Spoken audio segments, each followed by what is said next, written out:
Hello everybody and welcome to the final Daf Yomi session, Daf Yomi class, Daf Yomi Shiur of Masechet Shabbat. We're going to be doing page 157, Daf Kuf Nun Zayin. And boy is it exciting.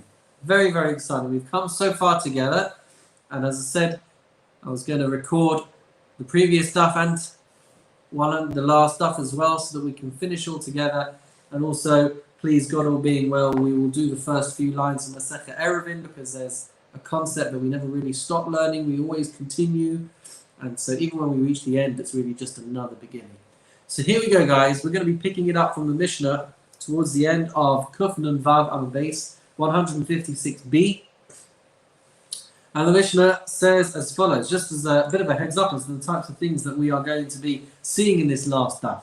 So we're going to be seeing an opinion of Rabbi Yochanan, who appears to hold leniently with regards to the laws of Muksa, like Rabbi Shimon. And we've seen this concept a few times throughout the Masechta. But what we're going to be seeing is three anonymous Mishnayot statements who seem to hold like Rabbi Yehuda, as opposed to Rabbi Shimon. Rabbi Yehuda rules strictly with regards to the laws of Muksa. And the problem is that because these are anonymous Mishnaic statements, we have seen in other places across Shas that Rabbi Yochanan rules like the anonymous Mishnah.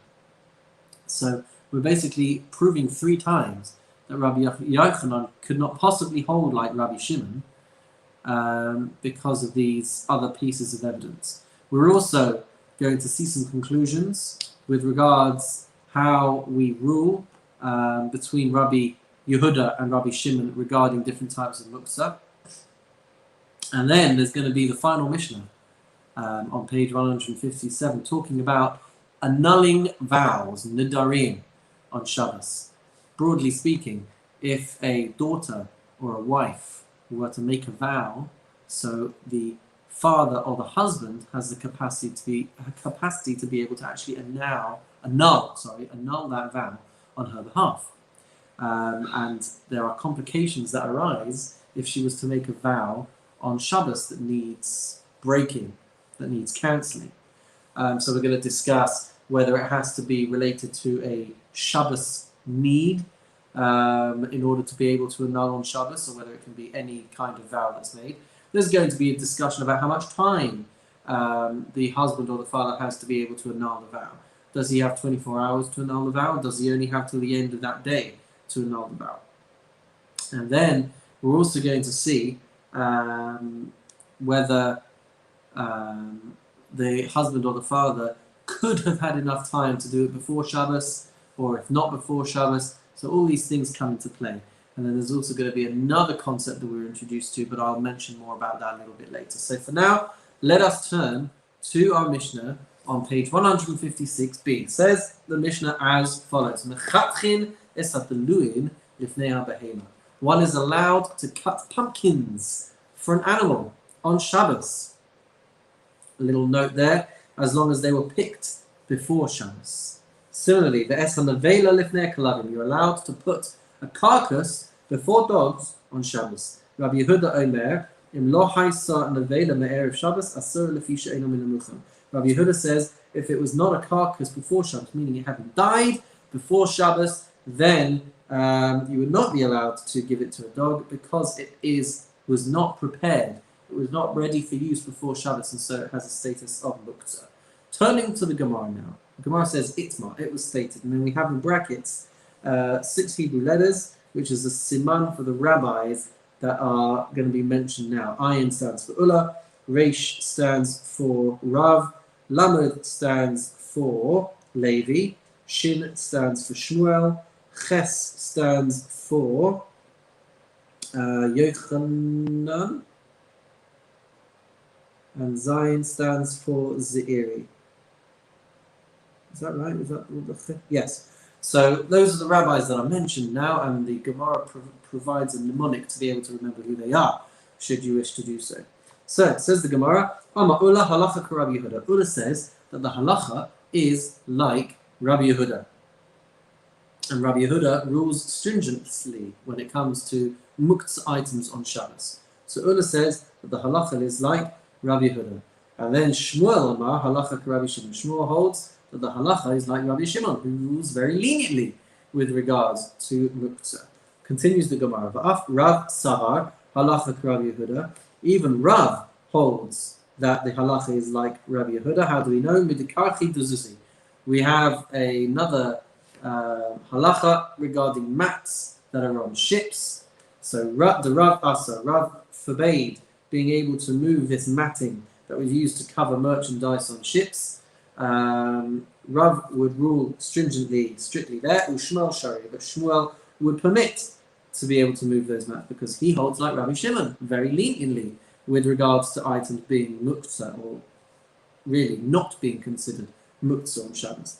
Vav Levi Saba halacha Rabbi Yehuda. Even Levi holds that the halacha is strict like Rabbi Yehuda. Ki had Levi ki havu ma'aseh tirifta lekame biyom atava lo hava chazile. Because with regards to Levi, if they would bring him a slaughtered animal, which was it was a dead animal which was treif, meaning, we just say treif means non-kosher, but fundamentally treif means that it had some kind of condition, some kind of blemish inside its body, which would have been fatal, and it would have died within the next 12 months. So that is a treif animal. So if the animal was slaughtered and it would have had a condition that would have caused it to die in the next 12 months, and it was brought before Levi on a festival, so says the Gemara that lo hava chazele ela ki yasif akil kalisa. He would only look at it. He would only examine this animal to judge whether it could be eaten or not if he was sitting next to a junkyard. Why would he do that? Because if he was to rule that this animal was not kosher, then it would be muktzah, and since it would be muktzah, it wouldn't even be fit for giving to dogs, and therefore, by discarding it next to a junkyard, next to a rubbish heap, no dogs would come near it, so he would have no problem. So we see from this example that Levi would say that the item is muktzah, and he's ruling strictly, he's ruling stringently, like Rabbi Yehuda. Shmuel Omar, Shmuel says, halacha Rabbi Shimon. He rules leniently, that the halacha is like Rabbi Shimon. Vav Ze'iri Sava halacha Rabbi Shimon, and we see that even Ze'iri holds leniently like Rabbi Shimon. It's none, because we see in the Mishnah, Behema Shemesa lo yezezena b'mekoma, that with an animal that dies, it should not be moved. The Targuma Ze'iri, but Behemas Kodshin aval b'chulin shapri dami. So Ze'iri limits this ever so slightly and says that the prohibition only applies to consecrated animals which have been set aside as holy, as consecrated. But chulin, animals which have not been consecrated to the base of Mikdash, these animals, or for sacrifices, whatever it might be, so chulin animals, shapir dani, they are not going to be muktzah. So we see that Ze'iri is saying a lenient opinion like Rabbi Shimon. Now the Gemara says, Va'af Rabbi Yochanan Omar halacha Rabbi Shimon. And even Rabbi Yochanan says that the halacha is like Rabbi Shimon, ruling leniently. Asks the Gemara, Umi Amar Rabbi Yochanan Hachi, could Rabbi Yochanan really have had this opinion? Did he really say this? V'ha Amar Rabbi Yochanan halacha Kistam Mishnah. But we say that Rabbi Yochanan holds like anonymous, unattributed Mishnaic statements. Utnan, and we learn in such a Mishnah, which does not have a clear idea of who is holding the opinion, says that Mishnah, says that quote, that you're not allowed to chop wood, not if they are beams set aside for building, nor if they are if it's a beam that broke on Yom Tov. So therefore, this is a strict opinion. These items are muktzah, and we see that Rabbi Yochanan rules like an anonymous Mishnah, which is saying a strict opinion like Rabbi Yehuda. Answers the Gemara though, Rabbi Yochanan Hahu Rabbi Yossi Bar Yehuda Masnila, that Rabbi Yochanan would say that this Mishnah is actually in accordance with the opinion of Rabbi Yossi Bar Yehuda, and so therefore it's not clear to us yet from this first proof that he shouldn't have a lenient opinion. All right, we tried to say that this unattributed anonymous Mishnah is strict, but we're saying, well, actually, it is strict, but it's also like this other guy, and therefore we haven't seen a reason to disprove that Rabbi Yochanan can't hold leniently like Rabbi Shimon. Tashma, we have another piece of evidence, though, to take a look at. Matchilin ba'arimas hateven aval lo ba'etzim shebamuktzah. So we have this other anonymous Mishnah, which says that a person is allowed to start a fire on Chag with a pile of straw, but not with wood that is from the muktzah. Now, there you go, there's that word. But what this is talking about is a wood storehouse that would never really get utilized much, and it was known as a muktzah. So you're allowed to start a fire with a pile of straw, but not with wood that comes from this wood storage, and that's because it is muktzah, it is set aside for other use. So there we go. A Mishnah that seems to be saying strictly like Rabbi Yehuda. Rabbi Yochanan should hold like this Mishnah because he holds and agrees with these unattributed Mishnayos. So the Gemara answers, Hasan ba'arzei v'ashuchei demuktzah machmas chesron kis afilu Rabbi Shimon moedeh. That the Mishnah is referring to wood from cedar trees and expensive trees, which are muktzah because of the value that they have, because we're afraid that you would incur a monetary loss by messing about with these on Shabbos. And Rabbi Yishimon, the Gemara says, would even say that these items are muktzah. So we're seeing that he can still hold like Rabbi Shimon, and it can still be strict because even Rabbi Shimon would say that these items are muktzah, because anything that's expensive and anything that you are afraid of damage and monetary loss for, you're not allowed to move those things on Shabbat. So that has halachic ramifications with regards to expensive paintings, whether you're allowed to move those around your house.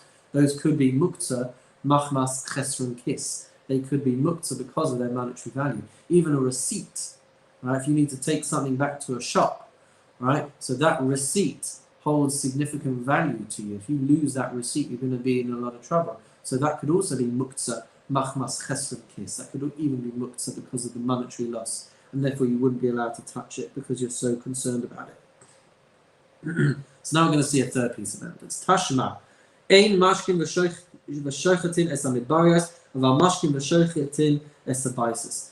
The Mishnah says that you are not allowed to give water and you're not allowed to slaughter undomesticated wild animals, but you are allowed to give water and you are allowed to slaughter domesticated animals. So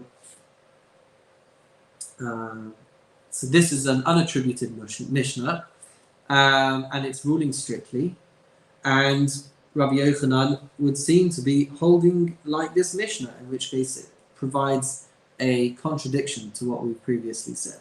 So the Gemara answers, Rabbi Yochanan stala acharina ashkach, that Rabbi Yochanan found a different unattributed Mishnah in accordance with the opinion of Rabbi Shimon. Says the Gemara, Beis Shammai Omrim Magbihin Me'al Shulchan Atzamos V'Kivim. We saw this several pages ago in this very Masechta. Beis Shammai say that you are allowed to lift and remove bones and peels, and it says shells here as well, which are set aside from the table on Shabbat. So at the end of your meal, once you've got all these scraps, so Beis Shammai would say that you're allowed to lift them, and they're not going to be muktzah. Beis Hillel Omrim B'Salek Esatavla Kulam and Ara, that you should remove the whole table and shake it off, because you're not supposed to be moving these items specifically. And so we're seeing that Rabbi Yochanan would seem to be holding like Beis Shammai, like Rabbi Shimon, ruling very leniently, and not like Rabbi Yehuda, to which that we saw earlier in the Masechta V'Amar of Nachman, Anu Ein Lanu Ela Beis Shammai Rabbi Yehuda. Rabbi Nachman actually reverses the opinions and says that Beis Shammai hold like Rabbi Yehuda would rule stringently. Ubeis Hillel Rabbi Shimon pligiva. Ubeis Hillel Rabbi Shimon, and Beis Hillel actually hold like Rabbi Shimon. And so what we would see is that Rabbi Yochanan is holding like Beis Hillel, which is normal, and therefore he is holding leniently in accordance with the opinion of Rabbi Shimon. Continues the Gemara. Pligi ba Rav Acha v'Ravina. There was a dispute between Rav Acha and Ravina about this matter. That with all of Hilchos Shabbos, when it comes to muksa, we hold like Rabbi Shimon, with the exception of muksa machmas mius, with the exception of items that are set aside because they're disgusting. What's an example of this? Umaynihu. What is that case? Ner yasham. It's an example of the case of an old lamp, which may not be moved on Shabbos. The Chadamar on the other says, the muksa machmas mius, nami halacha Rabbi Shimon, that with regards to repulsive items, the halacha would be like Rabbi Shimon, and they're not going to be muksa. Lebar muksa machmas isur. But when it comes to items that are set aside due to a prohibition, then that is going to be ruled stringently, even according to Rabbi Shimon. Umayhi nihu, what's an example of that? Ner she'idliku baba osa Shabbos. That is a lamp that was already lit on Shabbos. Aval muksa machmas chesron kis. But when it comes with regards to muksa items that are muksa because they are so valuable, afilu Rabbi Shimon moedem. Rabbi Shimon would even agree that it's prohibited to move those items. Ditnan, as we see in the Mishnah, all items are allowed to be moved on Shabbos except for a large saw and the blade of a plough, both of which are going to be asa, both of which are going to be forbidden to move around, and that is because they are so valuable that the owner is going to want to make sure that they don't get damaged, and that is why even Rabbi Shimon would say that those items can't be moved. Okay, so now we turn to the last Mishnah. Wow! Of Masechet Shabbos. How very, very exciting. We already mentioned that we're going to talk about annulling vows, but there's a second topic that comes up in this Mishnah, and by way of introduction, I'd like to say the following. Alright, we're going to see three halachas, three halachic actions, which we're going to see are permitted in accordance with this Mishnah. And these are unusual. Alright, the reason why they're unusual is because fundamentally we're not allowed to build on Shabbos. We are also rabbinically not allowed to measure things on Shabbos because it looks too much like weekday type activities, and we're also not allowed to tie things on Shabbos. So all of those are relevant to be able to help us understand this Mishnah. There's another thing that we need to explain as well. All right, when a person dies, God forbid, so the halachas as they're presented in our Mishnayos, the halachas are that a dead body can transmit tumah, can transmit ritual impurity.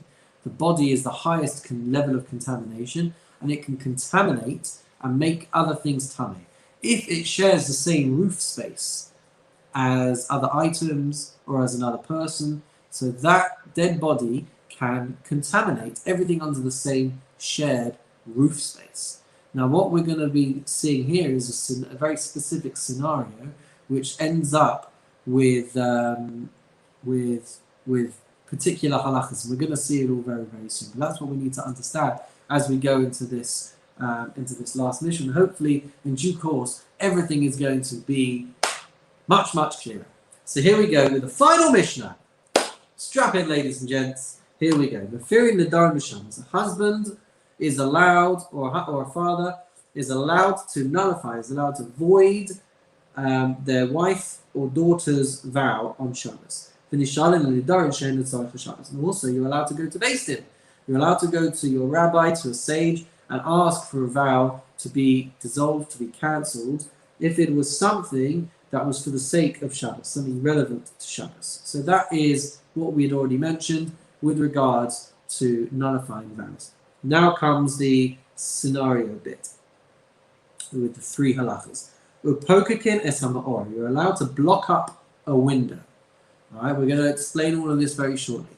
So even though we might think that this is going to be some kind of building that should be forbidden, we actually see you're allowed to seal a window. You're allowed to block it up.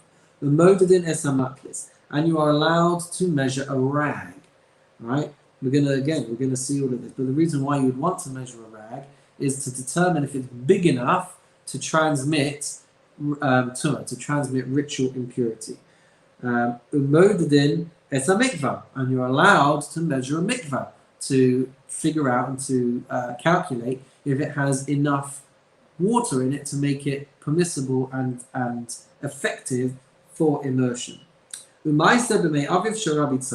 There was a story in the days of Rabbi Tzadok's father, Ubimei Abba Shul ben Bitnis, and in the days of Abba Shul ben Bitnis, Shepakaku es ha'ma'or b'tafiach, that they plugged up an opening in the side of a house. They used a jug, a big pot, an earthenware pot, to be able to plug up a hole in the side of a house.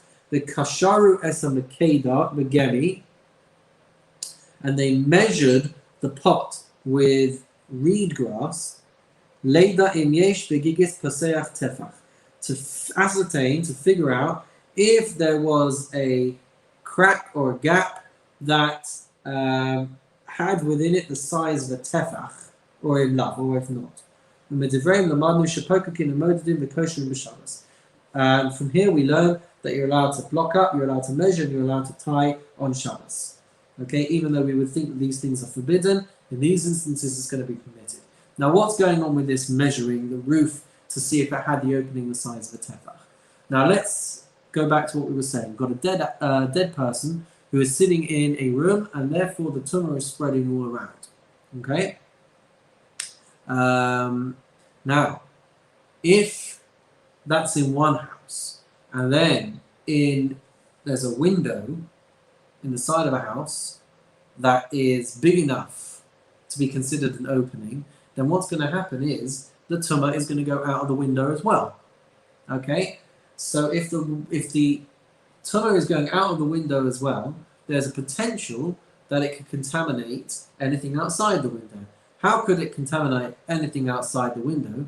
Well, if there is a shelter, let's say, coming outside of the window, and then there's a person standing outside there, or there are items standing outside there, then those things are also going to be contaminated as well. And if you have got a roof above that, let's say you've got a porch outside that window, and that is all closed up, right? So then that's a shared roof space as well. So you can have a room where a body is transmitting the tumor. You can have an alleyway, let's say, which is covered, right? So the tumor is going through the hole and it's contaminating potentially whatever's outside there. So what we're seeing in this Mishnah is there was an episode at that time where they sealed the window using an earthenware vessel, and then they also needed to figure out if there was an opening at the top, right, which was enough size to to either allow the tumor to pass out of or to make it considered closed with regards to the tumor being able to move around. Okay, so by the way, why did they use an earthenware vessel? The reason why they used an earthenware vessel is because earthenware vessels do not transmit and contaminate impurity, right? So if the tumor was able to shoot through the hole, if you were to block it up with an earthenware pot, then it's not going to get contaminated. But if you were blocking it up with a metal pot, then all that would happen is that the metal pot would become contaminated, and then it would contaminate whatever it was connected to. So that was why they were using an earthenware clay vessel, clay pot, clay jug. There are other rules as well, but let's hopefully that clarifies things a little bit. We're going to return to this very shortly, but first, the Gemara has to deal with the beginning of the Mishnah with regards to annulling vows. So let's start with that. Ibai lehu. The question was asked. Hafara. Bein letzorach ubein shelo letzorach. The question, the dilemma was raised with regards to annulling vows on Shabbos. Is it permitted to do it for things that are exclusively for the purpose of Shabbos, and also for things that are not specifically about Shabbos? But when it comes to going to a rabbi to have it annulled, so then only things that are related to Shabbos are you allowed to go to a sage for, but not for things that are not to do it to do with Shabbos. And because of that, they are taught separately. So that's one side of the question.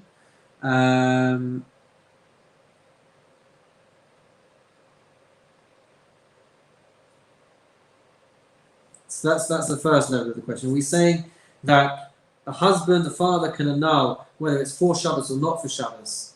But sage can only annul things that are connected to Shabbos, and that's why they were taught separately. Or Dilma, Hafari Nami Latzorachin Shalom Latzorach Lo. Or maybe, are we saying that a father and a husband can only annul on Shabbos if it's for the sake of Shabbos, but not if it's not to do with Shabbos? And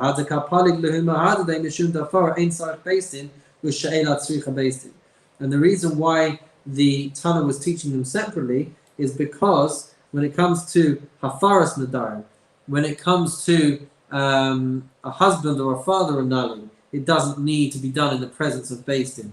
But when it comes to She'ela, when it comes to a Hataras Nadarim, going to a Beis Din or to a Chacham to have it annulled, that has to be done in front of a Beis Din.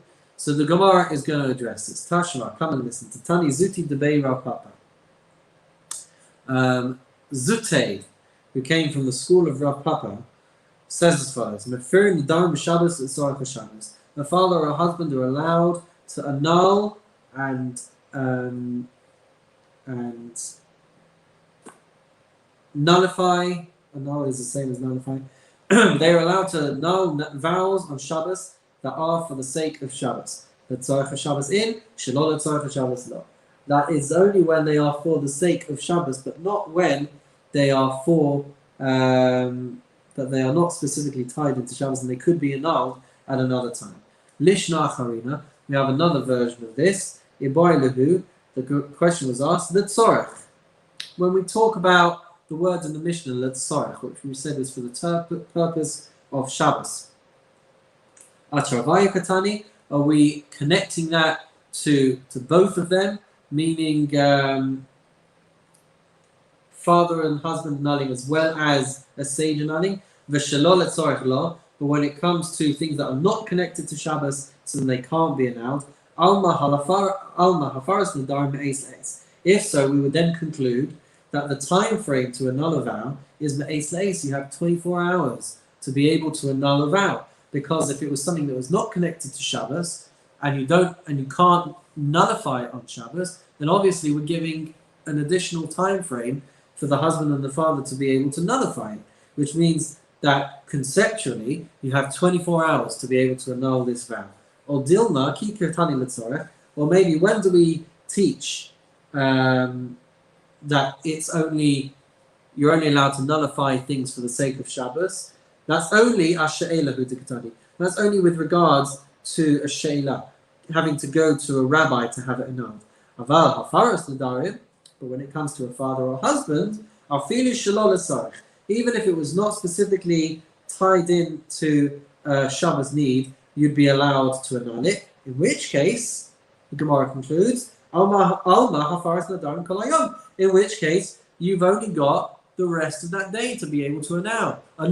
And that is why a husband or a father is allowed to annul, even when it's got nothing to do with Shabbos. It doesn't have to be specifically for that. But the fact that you're allowed to do it on Shabbos means that we only halakhically allow 1 day's worth, 1 daylight's time to be able to annul a vow. Tashma, let's try and figure out if we can see how to resolve this dilemma. Tashma, come and learn. To Tani Rav Zuti Debei Rav Papi, that Rav Zuti from the Academy of Rav Papi, he taught Mefirin Nadarim b'Shabbos and Tzorech Shabbos. You are allowed, the father or husband are allowed to annul a vow on Shabbos that is for the sake of Shabbos. L'Tzorech Shabbos in, Shelo L'Tzorech Shabbos lo. That's only if it's connected and it's a vow to do with Shabbos. Alma Chafaras Nadarim me'es le'es. Therefore, we conclude that they've got a whole 24-hour period to be able to do it. I'm a Ravashi. Ravashi says, but we've got a Mishnah that says as follows: Hafaras Nadarim kol hayom, that the time period for a father or a husband to cancel a vow is kol hayom, is only that day. And within that ruling, that can go both leniently and strictly.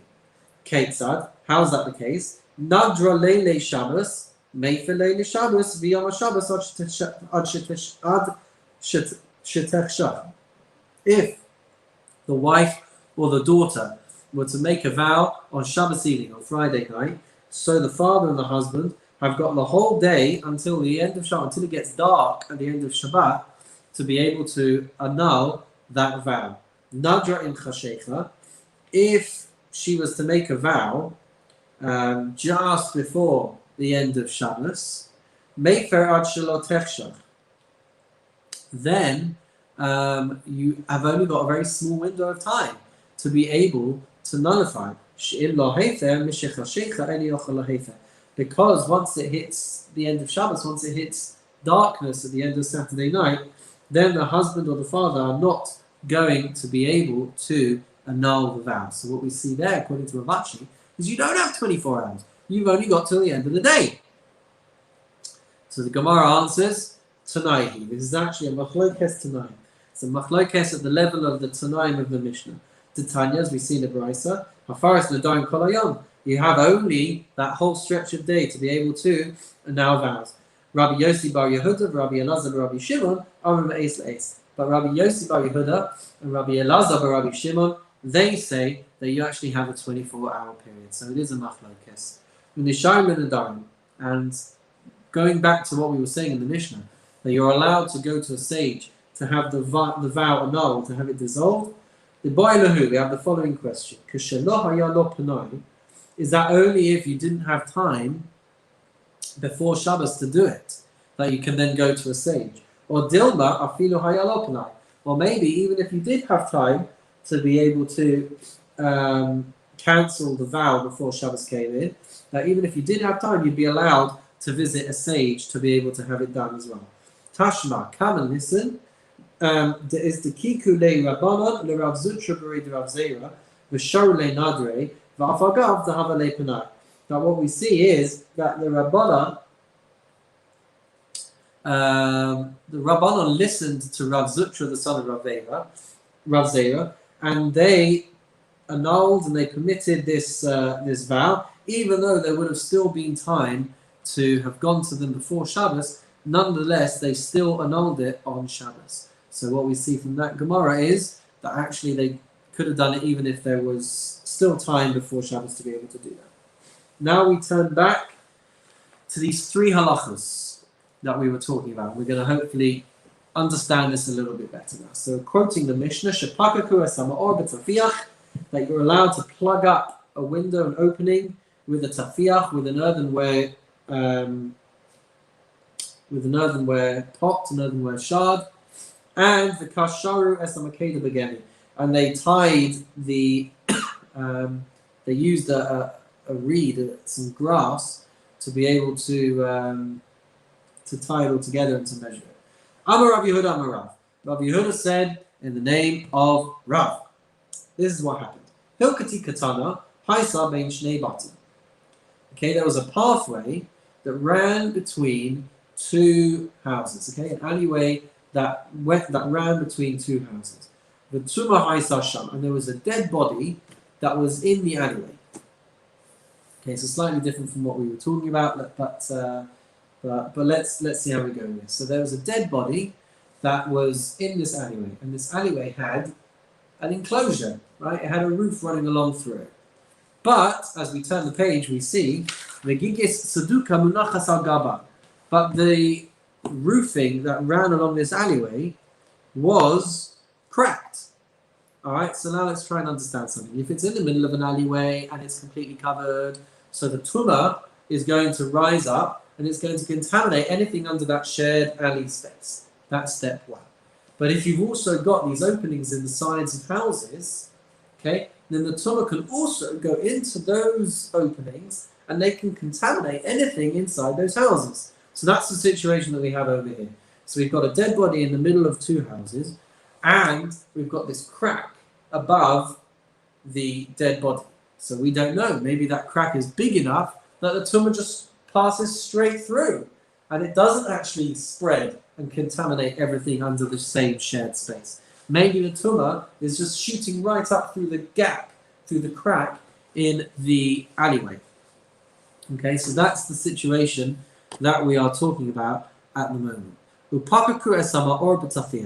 So they sealed up the window with this earthenware pot, because by doing that, it closes off that that access space into the next house. The kashara esamakeda begemi leda im yesh sham begigis pasech tefach im lav, and they tied the pot with reed grass, so that they could figure out whether the opening in the roof was the size of a tefach. Because if it was the size of a tefach, then the tumah would just spread straight up and wouldn't necessarily spread into the other spaces.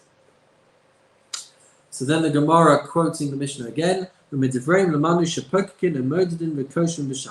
here we learn, from their statements we learn that you would be allowed to seal a window, you would be allowed to measure, and you'd be allowed to tie a knot on Shabbos. Ula ikla lebei reish gelusa. So Ula visited. We're in the last stretch now, the last 5 lines of the Gemara. Ula visited the Bei Reish Gelusa, the house of the Reish Gelusa, the exilarch. Chazi l'Rabba bar Rav Huna. He saw Rabba bar Rav Huna, Yasif ba'avna demai v'kamashach lei. He saw that he was sitting in a tub of water and he was measuring it. Amar lei, ema da amri rabbanon madida de mitzvah, the love mitzvah miyamur. So he said to Rabba bar Rav Huna that the sages say that it's allowed to measure things only if you're measuring for a mitzvah. Otherwise, the rabbis would say that you're not allowed to be measuring.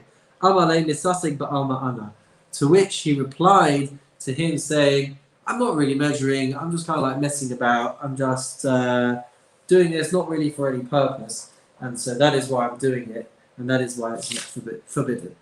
So there we go. Hadran alach misha hechshich usalikala maseches Shabbos. We will return to you. We have finished Maseches Shabbos. Mazel tov, everybody, on completing Maseches Shabbos. But we always say at the end, Hadran alach, we will return to you.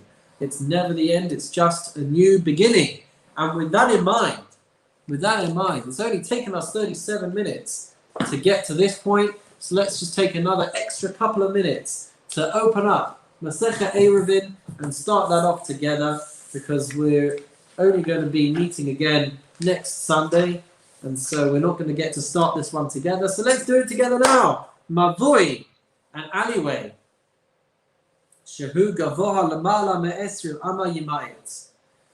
Now, with regards to alleyways, public domains, private domains, etc., what we're going to see is that in order to be able to carry in an alleyway, you have to be able to demarcate it as a separate space to the public space. So that's what this Mishnah is starting off with. By the way, let's just quickly get that up on the screen for you now.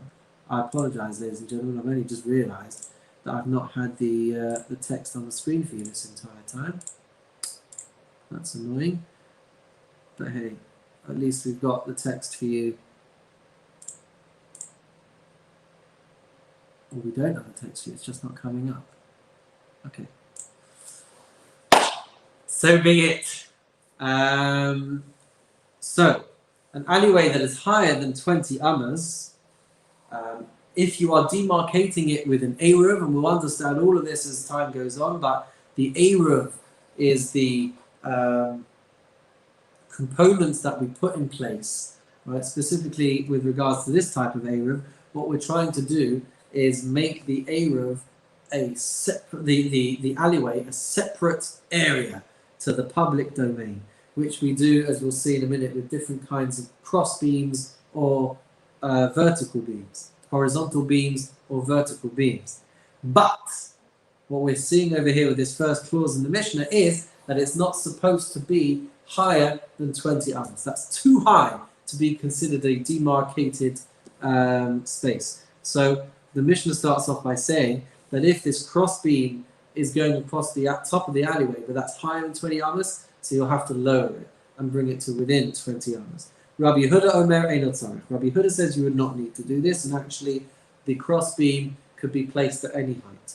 V'harachav me'ese amas yimait. And if the width of the alleyway is more than 10 amas, so then you'll have to reduce that width so that it can be a valid size.